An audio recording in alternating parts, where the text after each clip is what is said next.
Juan in Ecuador, thank you for waiting, because your question was pretty much the same one that we just answered, and I thought I would have you. I'm assuming you heard the call and wanted to get your thoughts on it before we moved on. Yeah, but it's a little bit different. So my call was more about, I recall you saying that if a supernatural occurrence were to manifest in reality in some detectable way, that we still wouldn't know the cause of it without actually investigating it. And I would like to know what the justification for that is.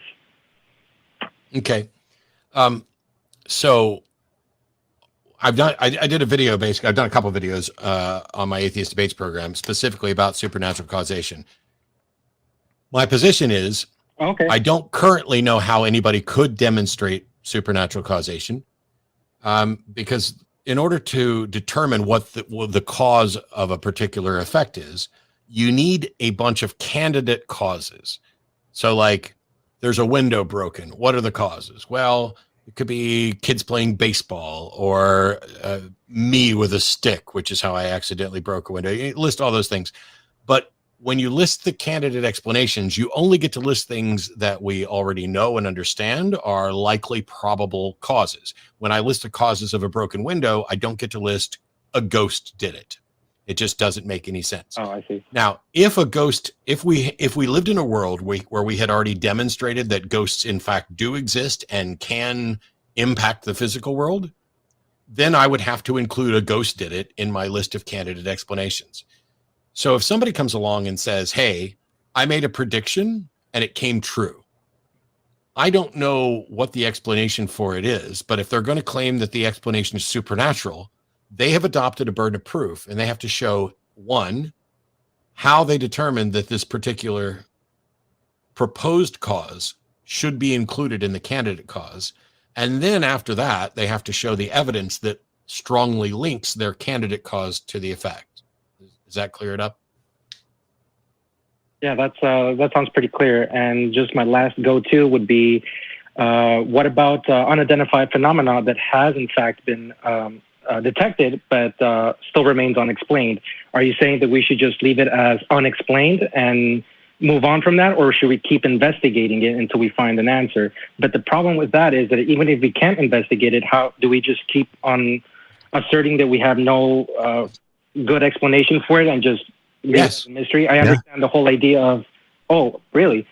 Oh, yes. If we don't, so I'm saying, so you asked a complicated question there, and I'm going to address it in two parts. One, you're saying, should we keep investigating? Yes, absolutely. We should keep investigating until we come up with an explanation, or until we get to a point where we realize that continued investigation is futile, or that we're wasting resources investigating something that isn't likely to bear fruit. But if we don't have an explanation, then the one and only correct answer is we don't have an explanation. You don't just get to make something up. You don't just get to assume that it's, oh, well, we can't explain it, so it must be supernatural, because that's how we got to the notion that Zeus hurls lightning bolts and things like that. People didn't have an explanation, so they went leaping towards other ones. As unfortunate as it is, right now, we don't have an explanation for many, many things. We've done a great job explaining a great many things, and we don't understand them fully. But if there's something that is unexplained, something happened, and we don't know what the explanation for is, what other choice do we have? Let me ask you this, Juan. If something happened and we don't have an explanation and we don't have a way to investigate further, what would you propose we do? Well, I actually attempted to apply that type of logic and reasoning to an argument from authority. You know, like I can give one example: the Department of Defense, when they released that classified unidentified phenomena footage detected by a military-grade IR infrared camera, which is worth more than my house. It detected a phenomena, but it wasn't. The pilot, when he testified, says it was unexplained, and they just left it at that. So, I mean, it's just like it's not just us. Yeah. So why aren't you answering? So first of all, how much, whether it's worth more than your house or not, isn't relevant. But I asked the question: what do you propose we do if there's something that isn't explained that we can't investigate further? Geez, I guess that's a tough one. Didn't think of it that way. Uh, yeah, I guess the only intellectually honest answer would be I don't know.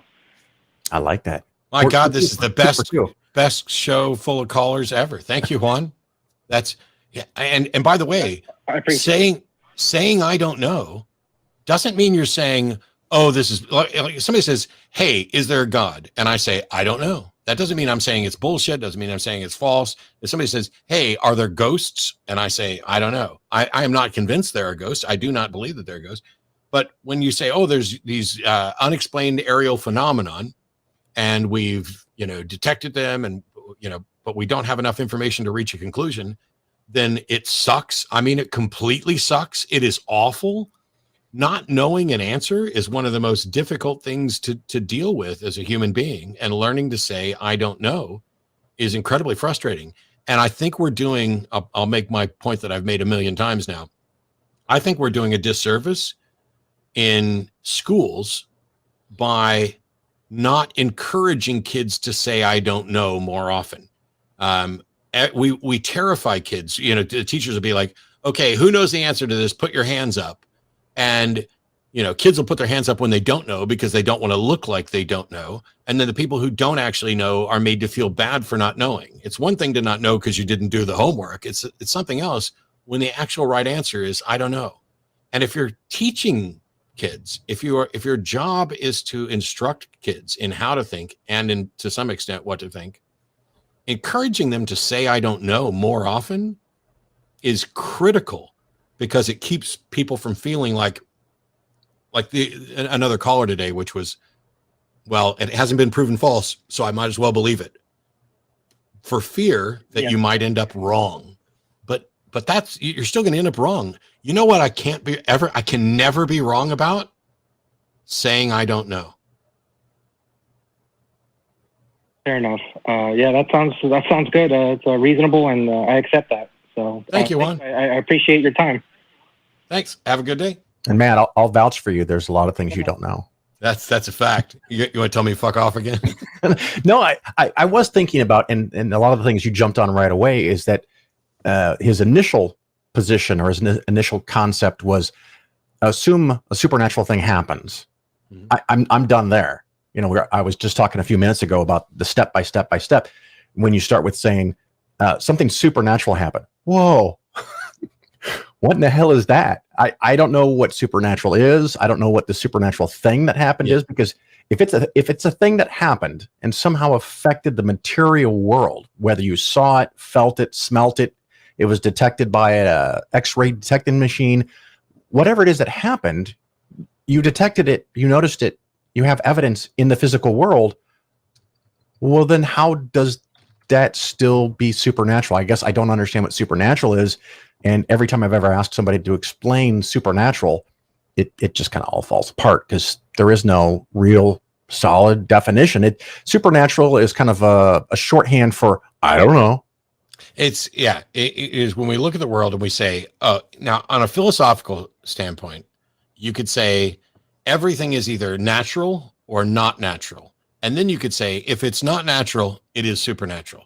But the question is there anything in that set? If we were to draw a set of natural things and everything outside of there is not natural, is there anything out there? I don't know. And how would you know? It's very interesting, all these videos that got released, and a lot of people saw that as justification that the military was hiding stuff from us. Clearly, you don't understand how militaries and governments work. That's kind of something they do on a regular basis. But when you see a dark object on a light background moving around and you're told it's from a jet fighter, okay, well, that is now what you know. If that pilot then says, I don't know what I was looking at, okay, well, that means it's unidentified. It appears to be flying, and it appears to be an object. And I think we normally, what we'd call those UFOs, unidentified flying object. That's what we know. And that might be it. That might be all we ever know. And it's just unexplained. And sometimes life sucks and you just don't get a good answer. Yeah, I think one of my favorite examples that I came up with was when Blake Junta and I were having a conversation. Imagine whatever room you're sitting in, that you've been in that room for your entire life. You've never gone out. You are in whatever box you're in. There's no windows, no doors, just six walls essentially, or whatever. Yeah. That represents, for the purposes of this analogy, the natural world. That is the world that you inhabit. It is what you're able to explore. How could you ever say on the other side of this wall is another person when you don't even know if there's another side to the wall? Because from your experience, it could be just solid forever, expanding for the very notion that there's anything outside of this room is something you invented, which you have no way of demonstrating. And when you do get a technology that allows you to demonstrate that, hey, this wall is 18 inches thick and on the other side of it is another room with another person, then that evidence makes that part of your natural world potentially. But Right. At a minimum, even if you still defined this room as natural, you would at that point have evidence of something beyond the natural. But until you get to that point, until you get to some way where you can detect and show that, it is a mistake for you to even posit that there is something out there. Now, ironically, I guess this is ironic. Correct me if I'm wrong. Like I'll care. But earlier today, I watched Bill Nye, a DVD that I happen to have, never got opened. And I opened it up to watch it. It was Bill Nye on pseudoscience from 1996. I don't know where I got this DVD from, but it was just a hoot. And he looked so young, by the way. And he was going over things like Bigfoot and aliens and psychics and all this stuff. And it was designed for in-school use, where teachers could use this as teaching material. And there were supplemental documents that came with the DVD, all about this idea of, sure, question your world, but sometimes you just go, I don't know. I haven't gotten enough evidence yet. And when you have evidence, and like this show asks for on a regular basis, if you have the evidence, present it to us. It's going to make this whole thing a whole lot easier. Just give us that evidence.